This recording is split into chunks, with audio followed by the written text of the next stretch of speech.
अस्सलामुअलैकुम। तो भाई आज जो है अपना चैप्टर नंबर 5 करेंगे क्लास 9 का, फोर्सेस एंड मैटर। देखो यार, ये चैप्टर ना बहुत ज़्यादा आसान है न्यूमेरिकल के लिहाज से। जस्ट एक फार्मूला लगाना है और आपका आंसर आपके सामने होगा। तो ज़्यादा मुश्किल न्यूमेरिकल नहीं है, बहुत आसान है। वीडियो वॉच कर लेते हो तो पूरी जो है वो आपको क्लैरिटी मिल जाएगी। अच्छा, एक बात मैं यहाँ पे कहूँगा कि यार बहुत सारे बच्चे जो हो रहे हैं वो परेशान हो रहे हैं न्यूमेरिकल को लेके या चीज़ों को लेके। तो देखो यार, एक बात याद रखना, ज़िंदगी में ना परेशानियाँ आती हैं। ऐसी कोई बात नहीं है कि कभी परेशानी नहीं आएगी, ठीक है। आपने परेशान नहीं होना, बल्कि आपने उस परेशानी का मुकाबला करना है। आपने अपना ये जहन बनाना है कि मैं इसका मुकाबला करूँगा, इस परेशानी से निकलूँगा भी, और इस परेशानी में जो है वो अपने आप को टूटने भी नहीं दूंगा। यानी आपने जितना हो सके मेहनत करते रहना है, हार नहीं मारनी, ठीक है। हार नहीं मानोगे ना, आखिर में देखना इंशाल्लाह कामयाबी आपकी ही होगी। चलो अब आ जाओ, स्टार्ट लेते हैं। मोटिवेट इसलिए कर देता हूँ ताकि मुझे पता है आप लोगों को पढ़ना होता है, मेहनत करनी होती है, तो थोड़ी सी मोटिवेशन आपको आगे ले जाती है। चलो देखो, अनीस हुसैन से करना है, प्रैक्टिकल सेंटर से, एमी इंग्लिश सेंटर से। प्रैक्टिकल सेंटर में एक ही दिया हुआ होता है और वो अमूमन अनीस हुसैन या एमी इंग्लिश सेंटर में कवर हो जाता है, तो इसलिए मैं एमी इंग्लिश सेंटर और अनीस हुसैन शो करूंगा। सबसे पहले अनीस हुसैन से स्टार्ट लेते हैं। अनीस हुसैन में उन्होंने कहा है कि वर्क एग्जाम्पल 1 और 2 जो कि मोस्ट इंपॉर्टेंट है, उससे स्टार्ट लेते हैं, ठीक है। तो अनीस हुसैन, अच्छा, इनका जो हम करेंगे न्यूमेरिकल नंबर 1 करेंगे, गिवन डेटा। अच्छा, एक चीज़ ऑब्वियस है, गिवन डेटा 2 फाइंड, कि आप हमेशा कोशिश करना कि गिवन डेटा 2 फाइंड हमेशा डालो। मैंने आज तक कोई भी न्यूमेरिकल इसके अलावा नहीं कराया, ऐसे ही कराया हमेशा आपको जो भी न्यूमेरिकल कराया, ठीक है। स्प्रिंग हैज़, एक स्प्रिंग है, देखो ये आपके पास एक स्प्रिंग आ गया, तो जो भी आप स्प्रिंग लोगे उसका एक स्प्रिंग कांस्टेंट होता है जिसे हम की कहते हैं, जो कि मुख्तलिफ चीज़ें बता रहा होता है और हुक लॉ से आता है, ठीक है। ये स्प्रिंग टू स्प्रिंग यानी मटेरियल टू मटेरियल वेरी करता है। आ स्प्रिंग हैज़ स्प्रिंग कांस्टेंट, तो इसे हम के की जो है टर्म में मतलब के लिखते हैं 30 न्यूटन पर मीटर। अब पर मीटर कैसे, बेसिक फार्मूला होता है फिजिक्वल टू एक्स के, माइनस भी आ रहा होता है अगर रीस्टोरिंग फोर्स है तो होता क्या है कि अगर मैं इस x को यहाँ ले आऊँ तो न्यूटन के साथ मीटर में इन्वर्स आ जाता है। What load is required to produce an extension of, अच्छा आप क्या कर रहे हो, इस स्प्रिंग के ऊपर कोई मास लगा रहे हो, समझ लो इस तरह से, या इसको ऐसे भी चाहो तो लटका सकते हो। तो हम चाहते हैं कि 4 मीटर की एक्सटेंशन आ जाए। एक्सटेंशन कितनी आ जाए, x कितनी आ जाए, 4 मीटर की। अब 4 मीटर की हमें एक्सटेंशन लानी है इस स्प्रिंग में, तो कितना लोड लटकाना होगा, बेसिकली उस लोड के पर कितनी फोर्स होनी चाहिए, ठीक है। यानी ये जो भी मास है इसकी कितनी फोर्स होनी चाहिए कि 4 मीटर की एक्सटेंशन आ जाए। इसको ज़रा इस तरह समझो, ये मेरे हाथ में स्प्रिंग है, ये सिंपल है अपनी ओरिजिनल पोजीशन में, तो मैं कितना मास लटकाऊं या कितनी फोर्स लगाऊं कि ये 4 मीटर नीचे तक खिंच जाए, बस यही फोर्स आपने बतानी है, ठीक है। तो सॉल्यूशन की हेडिंग डालते हैं। अब देखो आपको समझ में आ रहा है कि क्या फॉर्मूला लगना है, क्या काम होना है। तो F इज इक्वल टू के एक्स, ठीक है।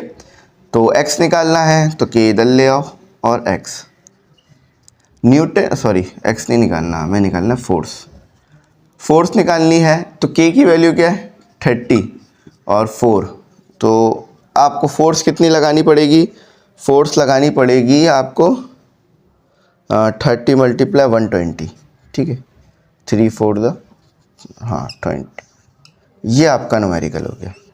देखो कोई मुश्किल नहीं था, कोई ऐसा परेशान करने वाली चीज़ इसमें थी नहीं। चलो अब आ जाओ, आगे चलते हैं।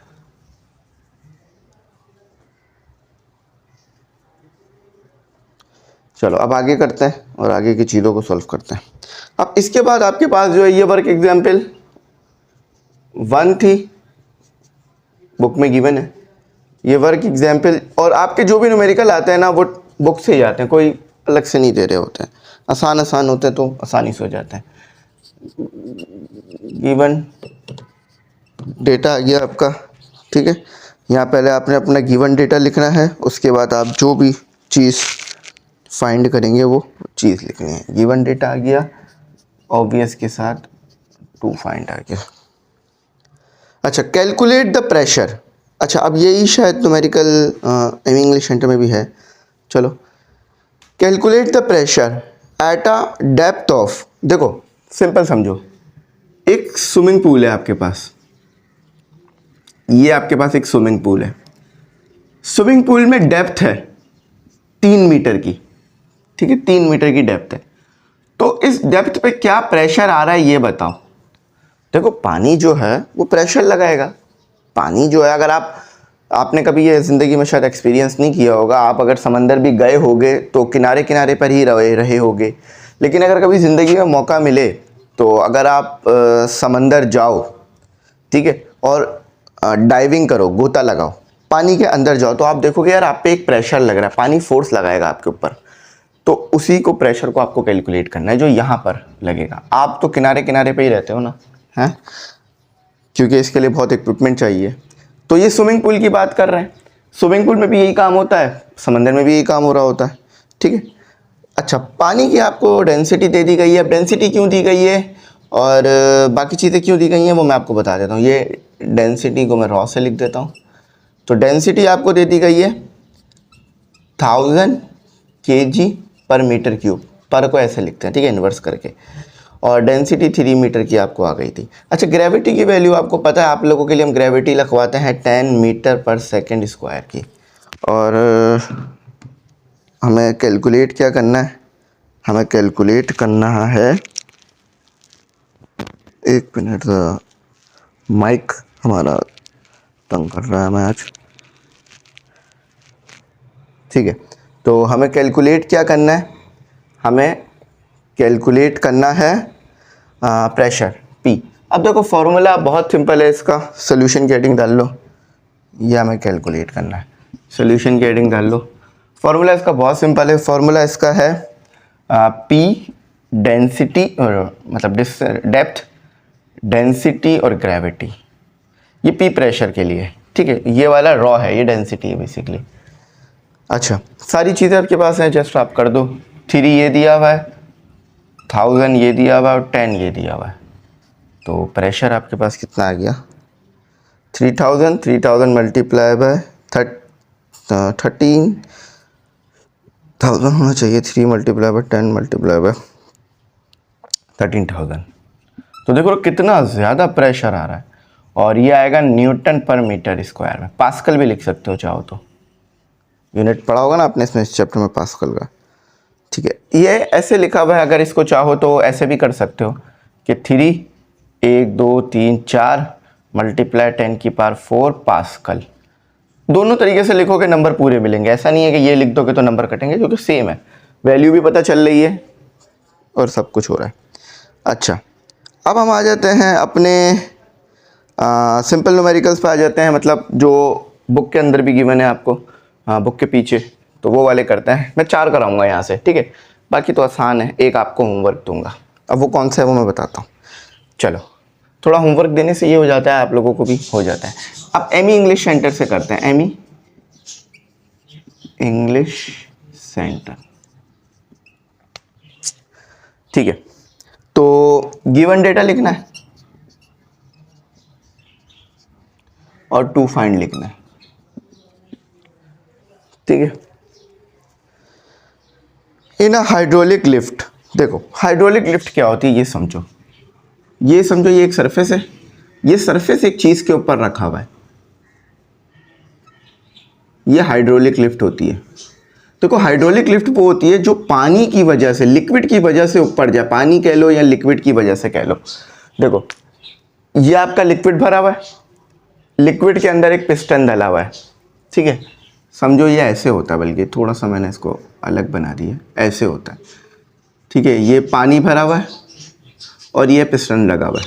जब नीचे से आप पिस्टन को दबाओगे, ठीक है, नीचे से आप पिस्टन को दबाओगे, बीच में लिक्विड होने की वजह से आपकी लिफ्ट ऊपर चली जाएगी। सही, ये बहुत सिंपल बनाया है मैंने आपको। तो ये हाइड्रोलिक होता है। हाइड्रोलिक क्यों? क्योंकि देखो आपने शायद कभी देखा हो या ना देखा हो, ये जो बजरी जो होती हैं, बजरी आपके घरों में जो यूज़ होती है घर बनाने के लिए, ये जब ट्रक डालने के लिए आते हैं तो ट्रक क्या करता है, ट्रक का ड्राइवर एक वो जो उसका कैबिन होता है, कैबिन में एक बटन दबाता है, आपका जो वो ट्रक का ऊपर वाला हिस्सा होता है वो ऊपर उठने पीछे वाला हिस्सा ऊपर उठने लग जाता है। तो वो जिस चीज़ की मदद से वो ऊपर उठ रहा होता है ना, उसमें हाइड्रोलिक होता है, उसमें लिक्विड भरा हुआ होता है, लिक्विड कंप्रेस होता है और फिर आपका वो ऊपर उठ जाता है। तो हाइड्रोलिक क्या मतलब, पानी या लिक्विड की मदद से जो है वो चीज़, पानी को कंप्रेस किया जा रहा है, यानी कंप्रेस नहीं किया जा रहा, मतलब बेसिकली आगे भेजा जा रहा है, प्रेशर लगाया जा रहा है पानी पे।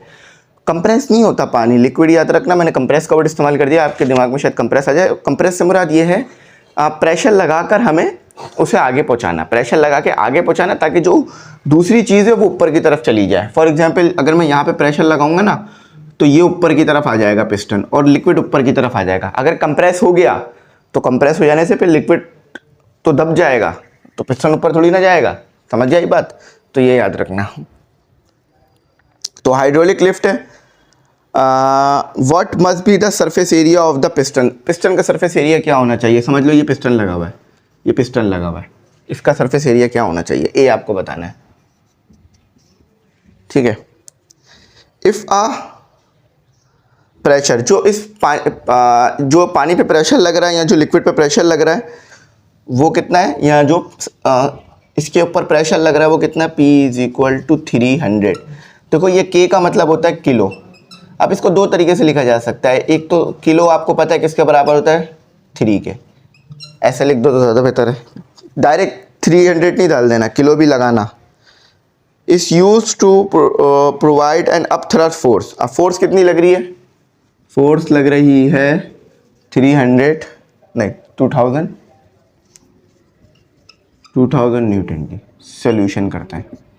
देखो फॉर्मूला क्या लगेगा, P is equal to F upon A चाहिए, A is equal to F upon P। तो F क्या था, F था आपके पास 2000, एरिया मांगा था ना, और पास्कल था 300 मल्टीप्लाई 10 की पावर 3, तो A कितना आया 2000 डिवाइडेड बाय एक्सपोनेंट 3। तो जो आंसर आ रहा है 0.006, हाँ यही आ रहा है 0.006 मीटर का स्क्वायर। मीटर का स्क्वायर क्यों, क्योंकि ए दिया है तो मीटर में स्क्वायर आ जाएगा। ठीक है, देखो समझ में आई बात, कोई मुश्किल तो नहीं थी ना, आसान सी चीज़ थी। अच्छा अब अगला करते हैं, अगला चीज़ों को समझते हैं। तो अब आगे चीज़ों को करते हैं, बस ये आसान आसान से हैं, जस्ट आपने क्या करना है, आपने इन्हें समझना है और कोई मुश्किल वाली बात नहीं है। ठीक है, चलो अब आगे करते हैं। I spring has spring constant. I think ये हमने नहीं किया, तो ये वैसा ही है जैसा पहला किया था, बस जस्ट अब फोर्स निकालनी है। ठीक है, पहले भी तो फोर्स ही निकाली थी। आई थिंक ये हम कर चुके हैं, 120 हमने निकाला था। हाँ ये कर लिया, देखा दोनों में से चीज़ें कम हो जाती हैं, लग जाती हैं, तो आप देख लो। अच्छा सबसे पहले हमारे पास जो है वो अब न्यूमेरिकल नंबर 2 तो हम छोड़ रहे हैं क्योंकि हम कर चुके हैं, तो 3 करेंगे। A boy is digging a hole. एक बच्चा है जो एक खड्डा खोद रहा है। आपने देखा होगा ना, मजदूर जो होते हैं वो खड्डा खोद रहे होते हैं, उनके पास फावड़ा होता है। ठीक है, तो गिवन डेटा और टू फाइंड। ठीक है, तो a boy is digging a hole with a spade. Spade यानी वो आपने देखा ना, वो जो खोदने के लिए इस्तेमाल किया जा रहा होता है जिससे, तो उसे स्पेड बोलते हैं। अच्छा स्पेड का एरिया दिया हुआ है 0. अब ये एरिया कैसे पता चल रहा है, यूनिट से भी पता चल रहा है, 0.1 सेंटीमीटर का स्क्वायर। तो सेंटीमीटर में तो हम रख नहीं सकते हैं 0.1, 100 का स्क्वायर, तो ये मीटर में चला जाएगा। ठीक है, तो 0.1 डिवाइडेड बाय 100 का, एक मिनट इन्फिनिटी हो गया, 100 का स्क्वायर। ये कैलकुलेटर तो आप साफ सिंपल कैलकुलेटर से भी कैलकुलेट कर सकते हो। तो ये आ रहा है 1 × 10⁻⁵ मीटर का स्क्वायर। ठीक है। तो आसान न्यूमेरिकल है, बस जस्ट आपने क्या करना है, आपने इसको समझना है और इतना ज़्यादा कोई मुश्किल नहीं है। अच्छा, अब आगे देखते हैं आगे हमने क्या करना है। अच्छा, उसके बाद आपको जो है वो एक मिनट बस मैं ज़रा एक चीज़ वेरीफाई कर लूँ, इसमें यूनिट कन्वर्जन की गलती नहीं होनी चाहिए, वरना तो फिर सारा हमारा सिस्टम कोलैप कर जाएगा। क्योंकि अक्सर यूनिट कन्वर्जन की जो है ना गलती हो जाती है, तो उससे क्या होता है कि हमारा पूरा वो कॉन्सेप्ट भी ख़राब होता है और फिर वो आंसर भी सही नहीं आता। ठीक है, तो ठीक है, सही आ रहा, सही आ रहा। अच्छा, अब आगे चलते हैं, आगे क्या पढ़ा लिखा हुआ है। Calculate the pressure when he exerting. अच्छा, क्या प्रेशर वो लगा रहा है। अच्छा, फोर्स जो वो लगा रहा है, फोर्स भी हमें दी हुई है, फोर्स वो लगा रहा है 1000 न्यूटन की। ठीक है। अच्छा, देखो अब सिंपल है, समझ में आ रहा है क्या पता करना है। P is equal to F upon A. P is equal to F कितना दिया हुआ है 1000, ए कितना दिया हुआ है 1 मल्टीप्लाई 10⁻⁵, और ये कितना आ रहा है, तो 1000 1 एक्सपोनेंट -5, तो प्रेशर आ रहा है 1 मल्टीप्लाई 10⁸ पास्कल। पी ए लिख लो या फिर न्यूटन लिख लो, जैसा बेहतर लगे, न्यूटन पर मीटर स्क्वायर लिख सकते हो, इट्स डिपेंड ऑन यू। तो बिल्कुल ठीक यार, बिल्कुल ठीक आ रहा है, अल्हम्दुलिल्लाह। चलो आगे चलते हैं। अच्छा, एक मिनट, हमारा डस्टर यहाँ रखा हुआ है। अच्छा, अब मज़ीद फर्दर चीज़ों को समझ लेते हैं।